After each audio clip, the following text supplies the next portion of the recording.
টুনটুনি, তোমার বাসায় দেখছি একটা আপেল রয়েছে। আপেলটা খুব সুন্দর তাই না? আপেলটা খুব সুন্দর। এই আপেল কোথায় পেলে তুমি ভাই? যে কোনো ভাবে পেয়েছি আর কি। আমি কাউকে বলবো না, আমাকে একটু বলো ভাই। সত্যি কাউকে বলবে না তো? না না, বলবো না, তুমি আমাকে বলতে পারো। রাজার লোকেরা যখন এই আপেলগুলো নিয়ে যাচ্ছিল রাজার কাছে, তখন একটা আপেল নিচে পড়ে যায়, ওটাই আমি নিয়ে আসি। আমি আজই রাজাকে বলবো এই কথা। কি ভাবছো? না না, কিছু না, আমি এখন একটু বাসায় যাচ্ছি। ঠিক আছে ভাই, আবার এসো কিন্তু। আমি কিছুদিন আগে বিদেশ থেকে অনেক ঝুড়ি ঝুড়ি আপেল এনেছি। আপেলগুলো তো মনে হয় খুব দামি। হ্যাঁ, অবশ্যই দামি। আমি শুনেছি ঝুড়ি থেকে একটা আপেল পড়ে যায়, তা নাকি টুনটুনি নিজের বাসায় নিয়ে চলে গেছে।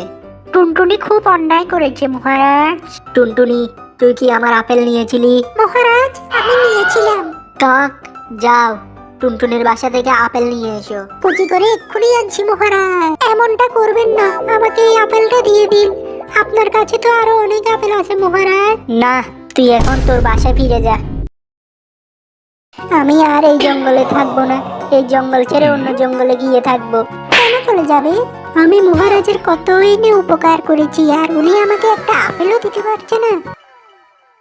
মহারাজ মহারাজ, টুনটুনি নাকি এই জঙ্গল ছেড়ে অন্য জঙ্গলে চলে যাবে। কেন? আপনি ওর বাসা থেকে আপেল নিয়ে আসায় ও খুব দুঃখ পেয়েছে। ও বাসায় বসে বসে কান্না করছে। ওহো, আমি খুব ভুল করেছি। মন্টু, যাও টুনটুনিকে আপেলটা দিয়ে এসো। কচি করে টুনটুনি, মহারাজ তোমাকে এই আপেলটা ফিরিয়ে দিয়েছে। কেন?